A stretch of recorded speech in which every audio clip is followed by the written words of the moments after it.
And in Ramadan, we've got to train our life to lower our gaze. Yes, we walk, we drive, and the streets are filled with people that are not dressed properly. Ramadan says, because it is Ramadan, in Ramadan especially, you do this. Allahu Akbar. Allahu Akbar. What kind of a person are you?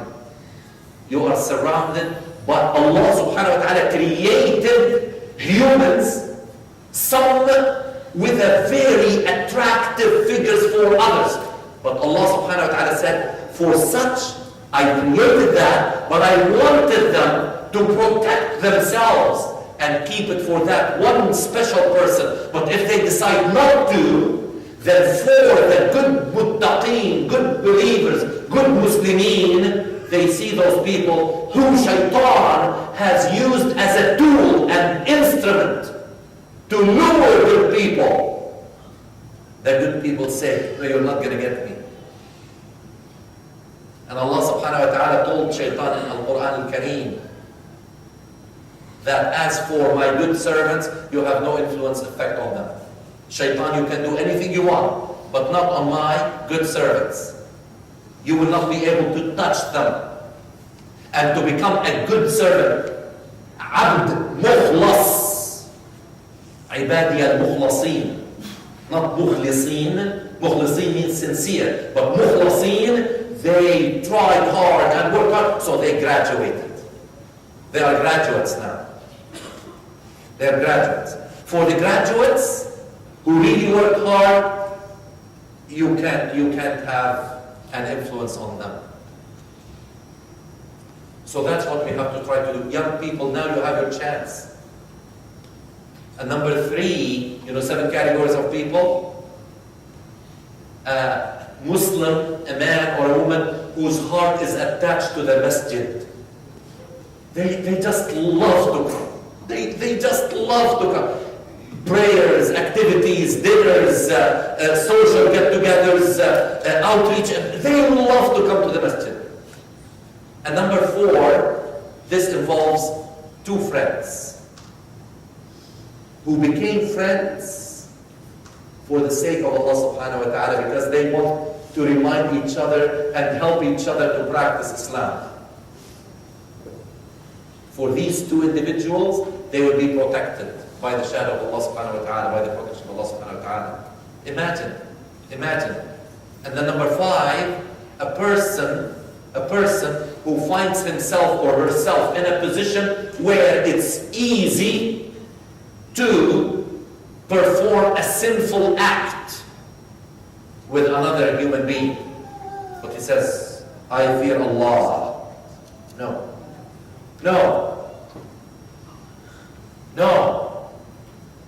And then number 6, a person who knows the value of sadaqah. In the way of Allah, we want to expand this masjid, and we know that from now on, this is our home. We've got to. Now we put change, we talk to people. We've got to do that.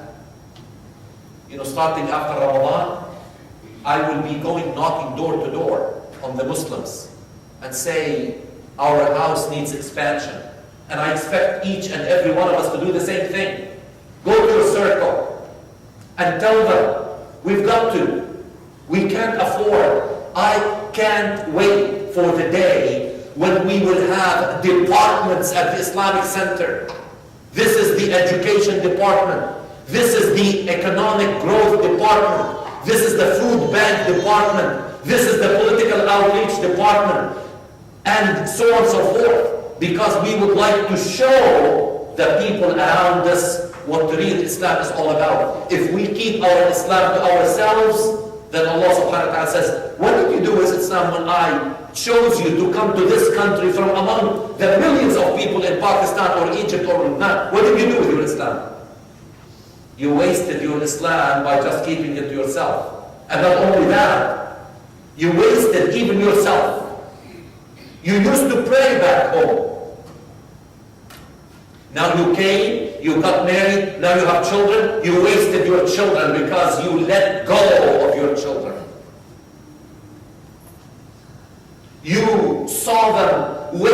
their time. Understand that? They're still young. When they become older, they'll be okay. Leave them.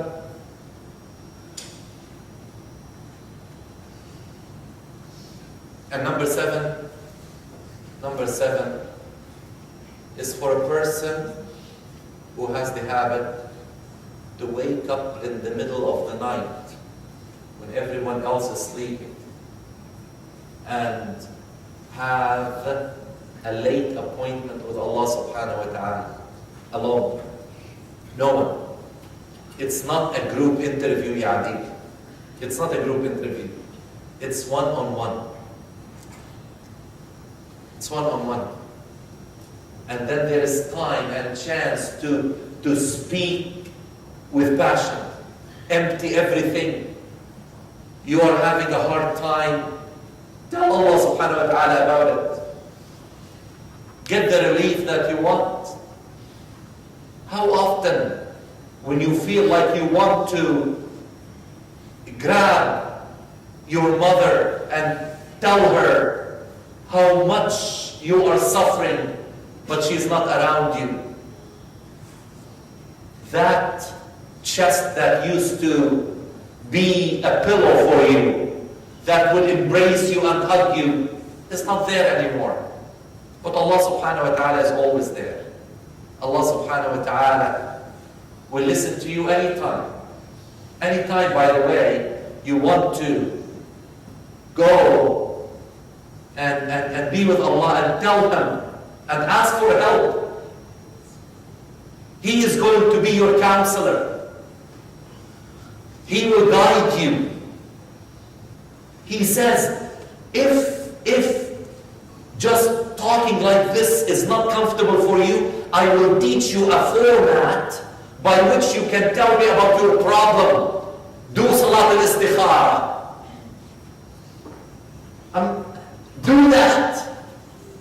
And this way, you will tell me what you want to tell me.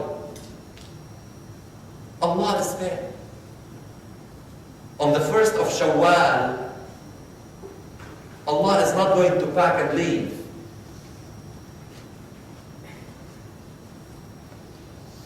But yet there are people who think that on the 1st of Shawwal, now we can go and crack our fast. And then go back and play endlessly with our games and go to the movies and watch improper things and be angry. This is what we really need to work on.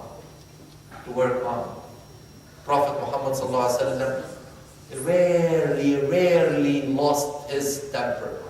And when he lost his temper, it was because someone attacked Islam. No one could make him angry for any reason. Imam Ali bin Abi Talib, you know, they used to say, no one is as chivalrous as Ali. He is the one who had a sword that if you look at it, say, how did he grab it? At Khaybar, the fort of Khaybar, when the Muslims could not liberate the fort, and Ali had Ramadan, which is conjunctivitis. His eyes were red, and he couldn't open them because of conjunctivitis. And nobody could really penetrate the door to the fort of Khaybar. One evening, Prophet Muhammad ﷺ, after they tried, he said, tomorrow morning, I'm going to give the command of the army to a man who would be granted the honor of opening the door of Khaybar and liberating Khaybar. When Prophet Muhammad ﷺ said that, historians describe the scene, الصحابة كأن على رؤوسهم الطير, that the companions of Rasulullah ﷺ looked at him as if on each head there is a bird. You know, when there's a bird on your head, you don't want the bird to fly, you would be standing still. Imagine this scene. They looked at Rasulullah ﷺ, and each one of them was saying in his heart, I wish I would be that man. Because that man must be very special. And in the morning, nobody thought that it would be Ali. Because what would he do being sick? He said, نادوا لي عليا, call on Ali to come. Sahaba started to look at each other. So they asked Ali to come, and Ali could barely walk. So he came to Rasulullah sallallahu alaihi wasallam, and this is one of the miracles of sallallahu alaihi wasallam. You know, conjunctivitis does not disappear just like this. He just put his saliva on his forefinger, and he just passed it on this eye, then again, and passed it on this eye, and he said, Ali, open your eyes now. And Ali opened. Allahu Akbar. This is history. This is not a joke. This is not something that, this is, people should read Islamic history. People should read the Quran and see what's in the Quran. If they do, there will not be a single human on the face of this earth who will not accept Islam. Not a single human, let alone Muslims who are wasting their lives as if there is no tomorrow. As if there's no tomorrow. Muslims. Just like this, the Prophet putting many others. One day maybe we will talk about the miracles that Allah endowed Prophet Muhammad with. One time, the companions were so thirsty, and Rasulullah just basically did this, and he went into a place that had very little water and put water in both his palms, and then brought it to his Sahaba. One after the other came and drank to their fill, and the water was coming from his hands, and everybody was drinking until they were finished. Then Rasulullah drank, and that was it. Even Philip Hitti, who is a Christian Lebanese historian who wasn't that favorable of Islam, reported these incidents. Because this is history. And that was not magic. So Ali went to the gate of Khaybar, and he grabbed that door and he said, Bismillah, Allahu Akbar. It was made of hard steel. It was in his hand. He took it out, he threw it, and everybody rushed into the fort. All the Jews in the fort of Khaybar were overwhelmed by the rush of the Muslims, and within an hour the entire fort was in the command of the Muslims. Talib, may Allah be pleased with him, was very close to Prophet Muhammad sallallahu alaihi wasallam, and through his example we learned many things about Islam. Now, I know I have the tendency to branch and branch and branch and branch, but coming back to that scenario that we cannot afford to be on the other side, which I did not mention yet. Here there are believers who have the halo around them, recognized because of what they've done, and Allah subhanahu wa ta'ala told them, بُشْرَاكُمُ الْيَوْمَ جَنَّاتٌ تَجْرِي مِنْ تَحْتِهَا الْأَنْهَارِ. This is for you, gardens of bliss. And then the hypocrites, males and females, would look to those who have faith and who have the light, and they would say to them, انظرونا نقتبس من نوركم. Please, just look at us for your light to open the darkness that we are suffering in. They are suffering without seeing where the suffering is coming from. In darkness, they are suffering as a result of what they've done. The hypocrites. Please look at us so that your light will just shine a little bit at us. And the believers would say, قِيلَ ارْجِعُوا وَرَاءَكُمْ فَالْتَمِسُوا نُورًا. Why didn't you back where you came from?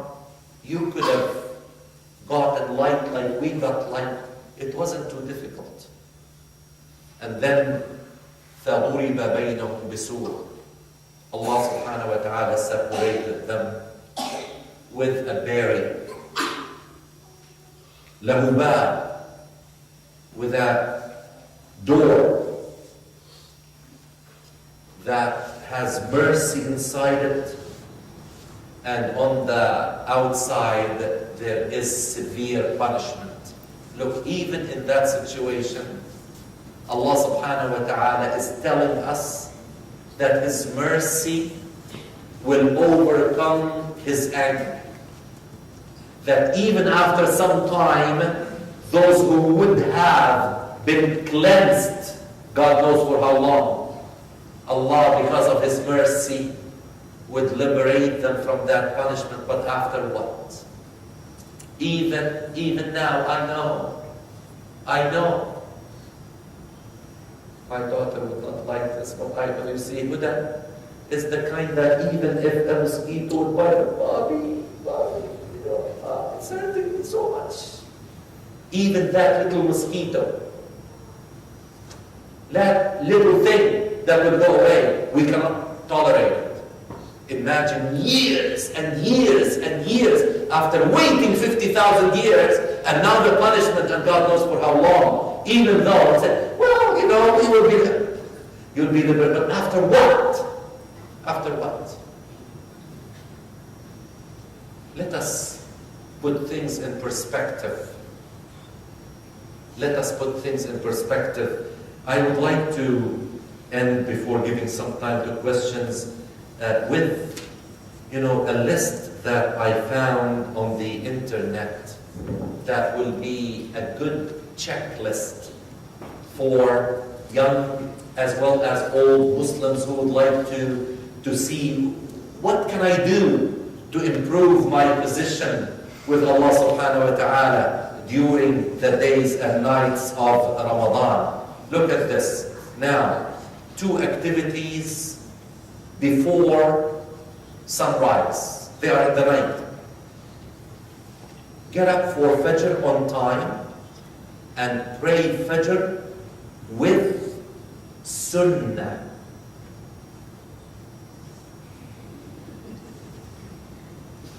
My eye is hurting, sorry.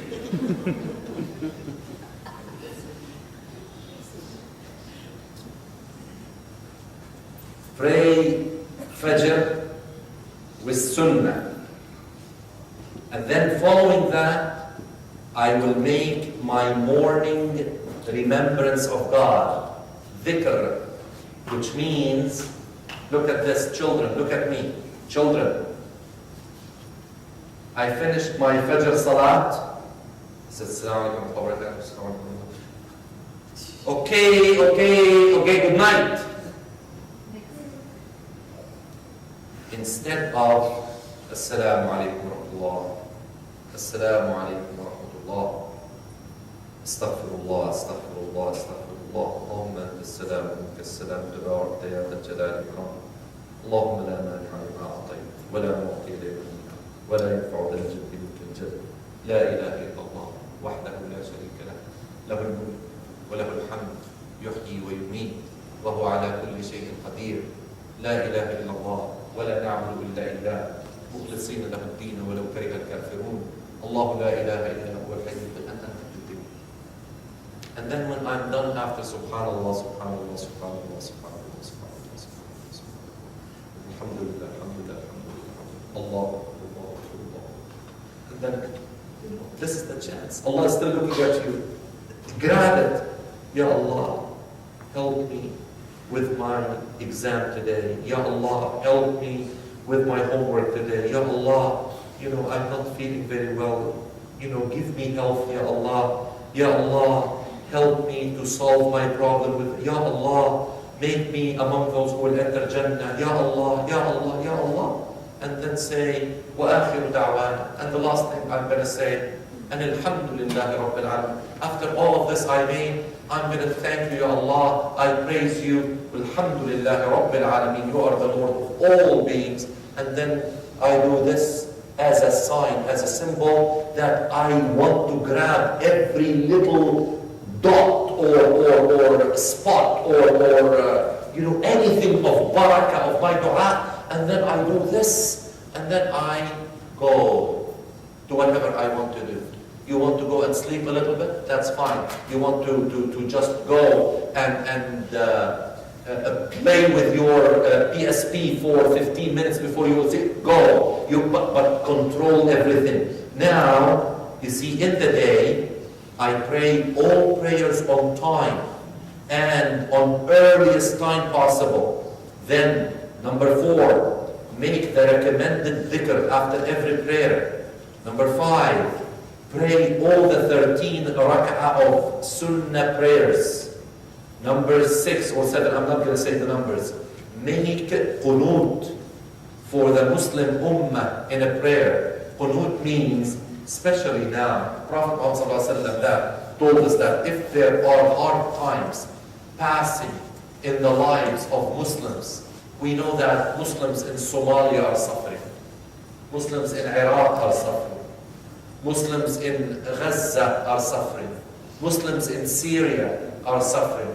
Muslims in Yemen, in Libya, in Tunisia, in Egypt, in Bangladesh, in Sri Lanka, in India, in Philippines, in many places are suffering. So Allah subhanahu wa ta'ala told Prophet Muhammad sallallahu alaihi wasallam to teach us that choose any salat, and in the last rak'ah of that salat, after you get up from your ruku' at the last rak'ah, you just could make dua, Ya Allah, Ya Allah. Lift the suffering from those who are suffering. Ya Allah, Ya Allah, Ya Allah. Ask Allah subhanahu wa ta'ala for that. If you do this, it means you are connecting with the suffering Muslims.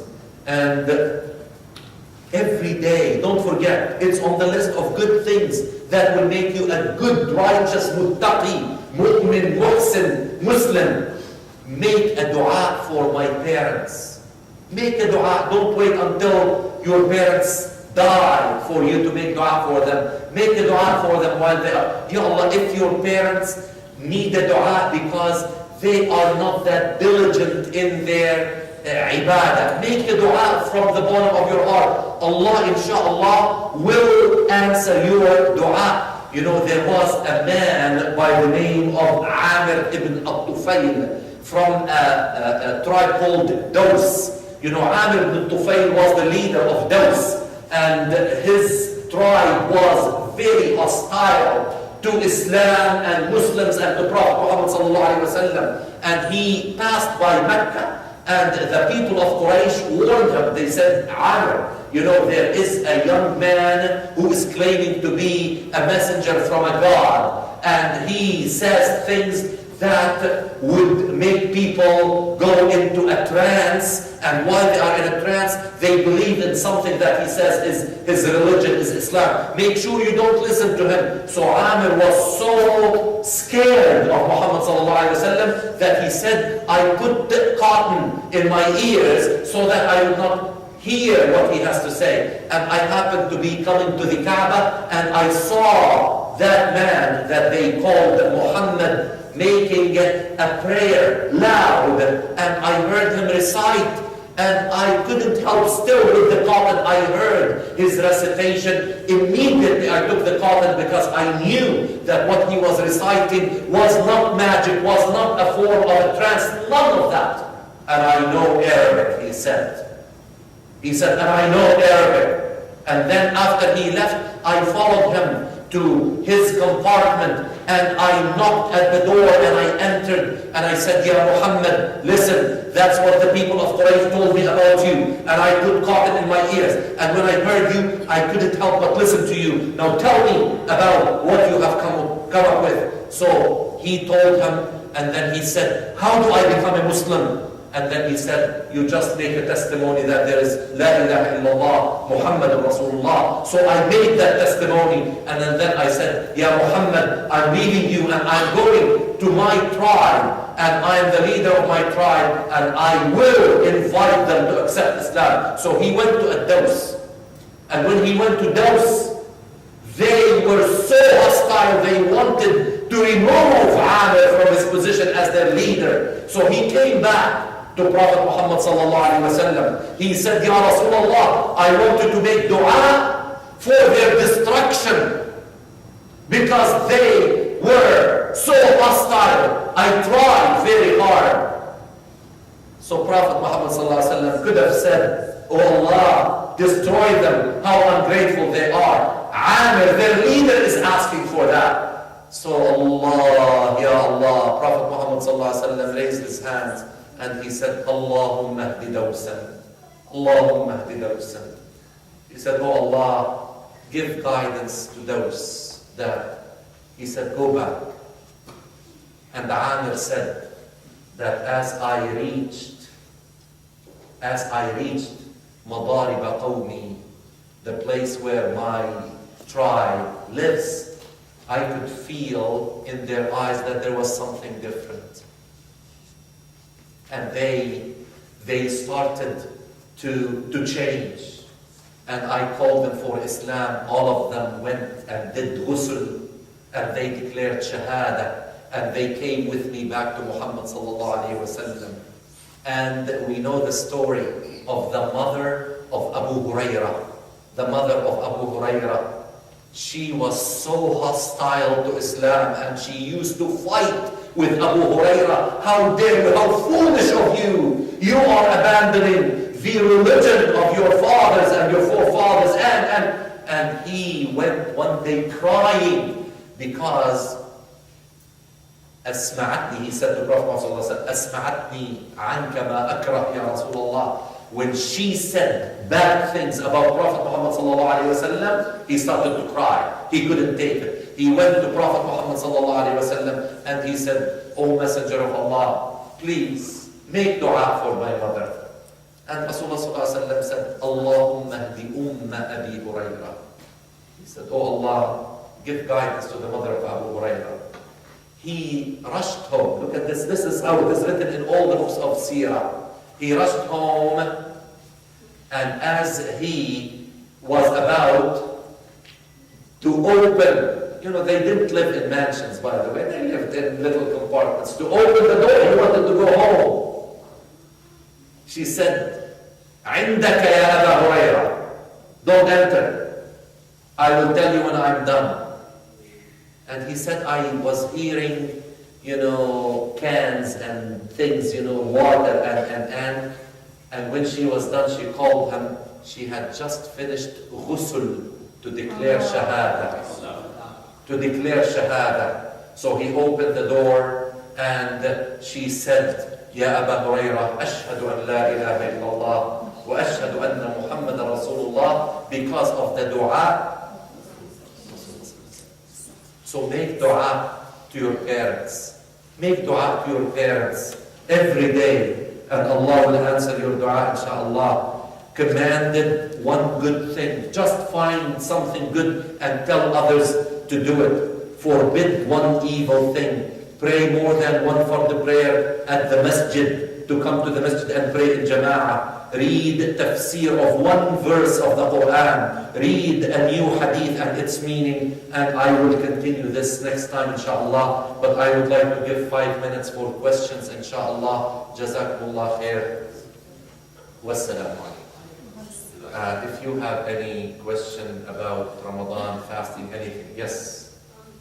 Do you know if you memorize all the Quran, then you have to, on the day of judgment, you have to recite all of it? Or if you get stuck or like keep going? That's a valid question. If you memorize the Quran, and on the day of judgment, what if you get stuck? Actually, it is that day when Allah subhanahu wa ta'ala will make you read like never before.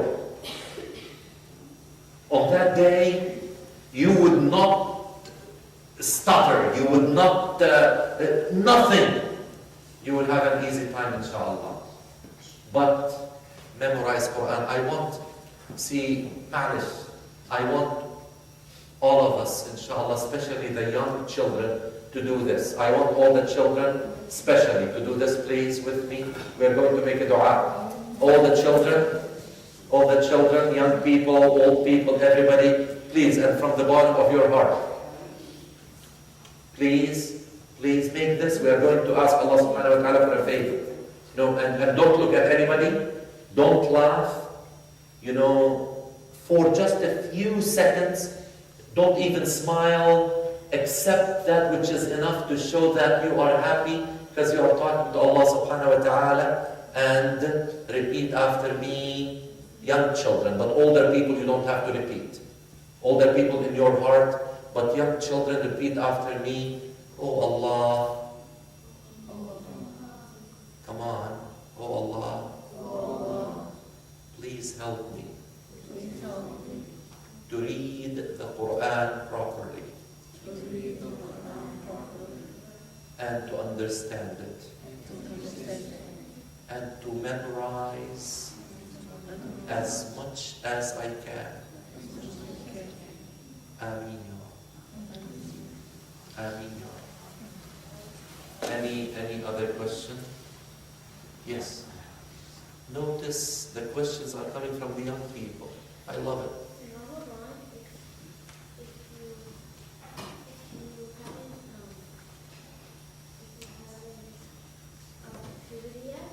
Yes. Yes. Yes. No. The question is, if you did not reach that age called puberty, where you are required to perform salat and fasting, and if you have money, zakat, and go to hajj, and if you did not reach that age yet, and you skip a few days, do you have to make them up? The answer is no. Okay? Yes. I have a question on behalf of my son. Yes. He said if you are in a big jama'at and you're on the front line, you feel like you break wudu, what should be Yes. your You continue praying with the group as if nothing happened. What a beautiful question. This is a very good question. The kids who are used to praying in jama'ah, they start to think that way. Okay? So what you do, you continue to pray regularly. Then when everybody is done, you don't have to make it, I broke my wudu. Don't do that. Okay? You softly leave, go and make wudu, and come and pray. Repeat the prayer that you were praying with the imam. But don't tell anyone. whole prayer or just where you break the wudu and you No. The prayer, the whole prayer. If you broke your wudu in the third rak'ah, you start from the beginning. Okay? From the beginning. If you're in the back line Now, if you're in the back line and you can, because everybody is supposed to be looking to the front. If someone feels that you are, or somebody is leaving and look back, that person has to go and repeat his salah too. Nobody is supposed to look at you. So if you can leave without being in the front, you do that. You don't wait. Probably what you do, if let's say you broke it in the second rak'ah, you leave if you are in the back, go and make wudu, and you come, now the imam is in the fourth rak'ah, so you say Allahu Akbar, and then you repeat what you missed, even though you prayed with him one or two. No, but you repeat it because that is not considered anymore. Okay? MashaAllah. Yes. You mentioned about making dua for the ummah after the last rak'ah. Is that after you're done your prayer? Or is it No. In the last rak'ah, after you do Subhan Rabbiyal Azim, Sami Allahu liman hamida, before you go into sujood, you make that dua. Okay? And yes. Did somebody give you sick? That comes like $5,000, and then they have to pay that? Yes, okay. Zakat is paid if your annual saving did not drop below the value of 70 mithqal of gold. 70 mithqal of gold is the equivalent of about 1,000 Canadian dollars. Now, if your savings, not earnings, does not go below that, then you have to give 2.5% of that money. But if it drops, you don't have to pay zakat. I only have two questions. Yes. One related to zakat. If you... Sorry, did I say 70? It's 20 mithqal. I'm sorry. It's 20, not 70. 20 mithqal. Okay. Yes. If you are in debt, for example, you have OSAP or something like that, are you still required to give zakat? Okay. Now, if the arrangement with the government is that you can pay as you collect so that you can stop the interest as quickly as possible, then whatever you save, you give. Save, give. But if the government does not accept a fixed amount of money every month, then your savings, if they go be above the nisab or the quota, then you have to pay zakat on that, because you cannot give it for your loan. Yes? Do you know how you itikaf for the last 2 days of Ramadan? How do you what? Itikaf. I'tikaf is seclusion at the masjid. It's not only the last 2 days of Ramadan. Actually, it is recommended in the last 10 days of Ramadan. I said 10, but is it okay to do itikaf? Can we do itikaf temporary? You can do i'tikaf for 15 minutes. You can do i'tikaf for 2 minutes. You can, now when you enter the prayer hall, make the niyyah you want to do i'tikaf. I'tikaf means you just sit, with Allah at the masjid. But you cannot do i'tikaf at home. Okay? Yes. مقدار زكاة الفطر هذا العام، وهل ممكن واحد يرجع على اولاده اللي بيشتغلوا اللي اكثر من 18 سنة بارت تايم جوب عندهم او فول تايم جوب؟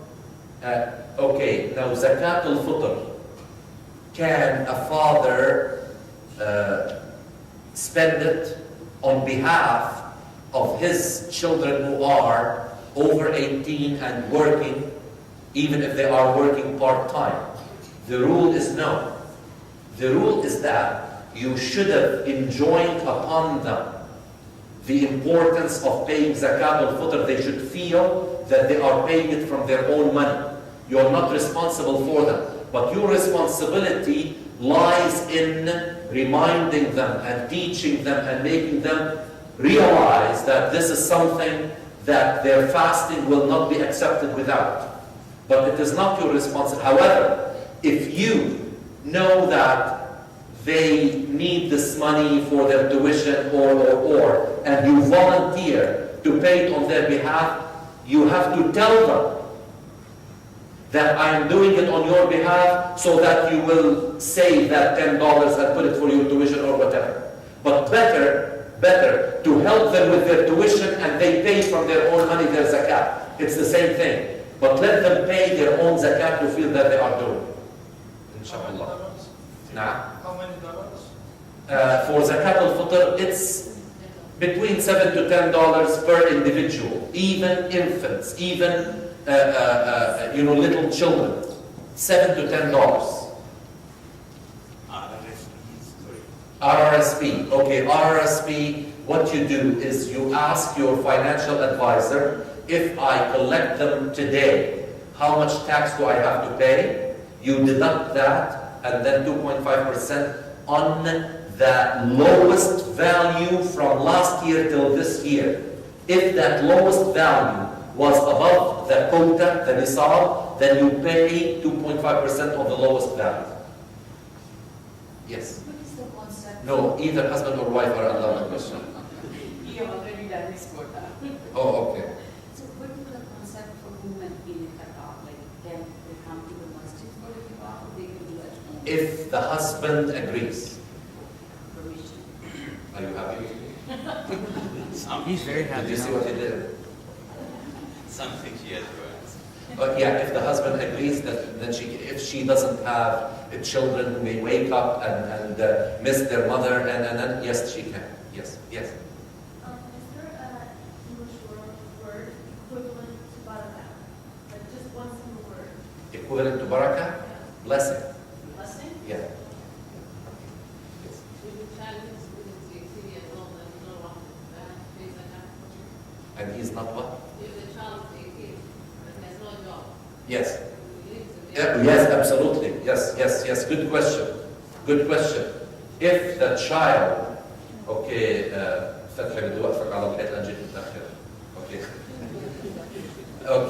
if the child is 18 and still doesn't have a job, and you are still supporting that child, even if he is 25, it doesn't matter. If he's still being supported by the parents, then the parents have to pay on his behalf or her behalf.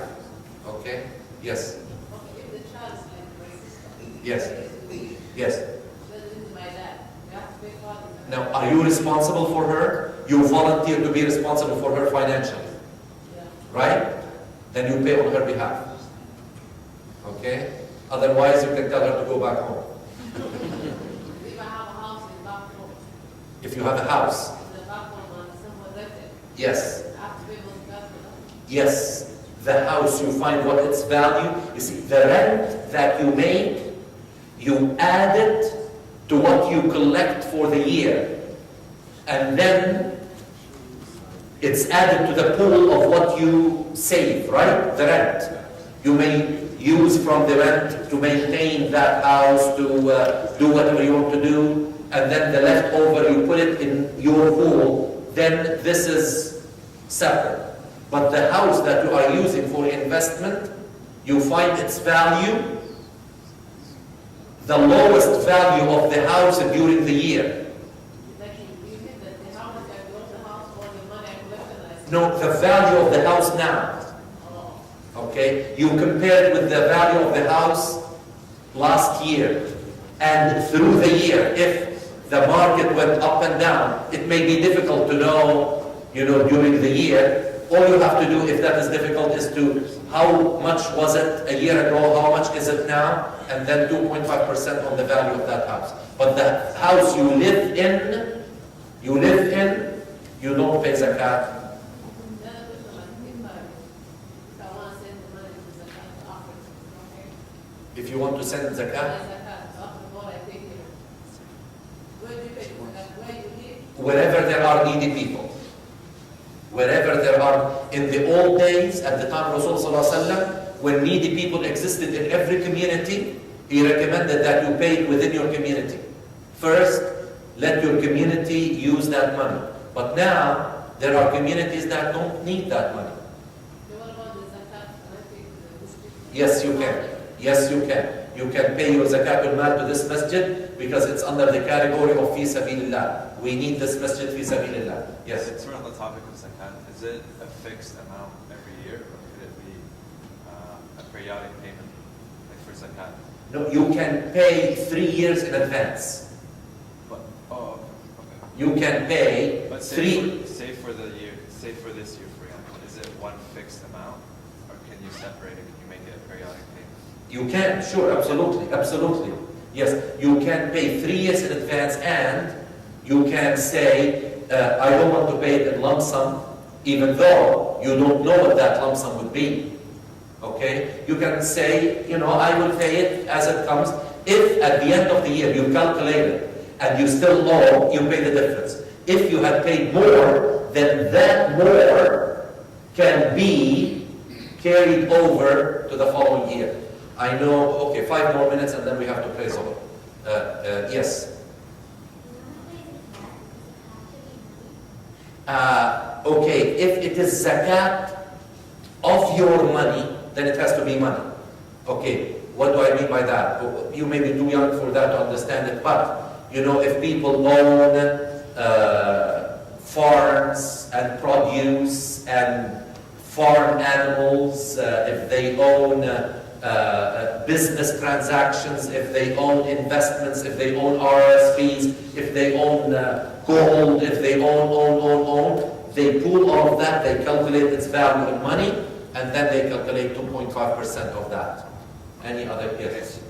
Can you, if you have poor relatives or relatives and no job, no Absolutely, absolutely. That relatives are more worthy than others to receive your zakat money. But as I said yesterday, zakat may be paid to masajid. They can, yes. Do you have to tell them that you're... No, good question. No. If you give zakat to the needy people and you don't want to hurt their feeling, absolutely, you don't have to tell them that it is your zakat al-mal. Yes. Like the Bedouins, where you have money cattle or goats, they have no money. If you want to do this, If there are people who have... like you live in bushes Yes. in Africa. Yes. Or a camel or you have a cow. They have no money to give out from the animal that if you don't have you have lots of animals, more than the nisab, and you cannot exchange it for money, you can give, yes, from the animals themselves. Yes. Yes. Any other question? Any other question? سبحانك اللهم وبحمدك نشهد أن لا إله إلا أنت نستغفرك ونتوب إليك والعصر إن الإنسان لفي خسر إلا الذين آمنوا وعملوا الصالحات وتواصوا بالحق وتواصوا بالصبر. Again, I would like to remind you about the CDs and DVDs of selected khutbas. These are khutbas many of you asked me about. Now they are available, and I encourage you to buy them. If you did not buy the book on fasting, or the book about the wives of Prophet Muhammad ﷺ, or the book about how to prepare the dead, many people don't know what to do when there is someone with a terminal illness, there are certain Islamic etiquettes. Please be prepared. Be prepared. You never know when you really need this information. Each one, as Rasulullah ﷺ instructed, each one should know how to give ghusl to a dead body. Each one should know how to do kafan. Each one should know how to lead janazah prayer for a dead person. And the reality is, people don't know this thing. How often did we attend janazah prayer and the imam every time had to explain to the people how to do janazah prayer? How often? We should know it by now. So the book is outside. If you don't like to read, then the 3 CDs, that is basically the book in CD form, is also available. Okay? So inshallah, immediately after prayer, they will be available. Jazakumullah khair.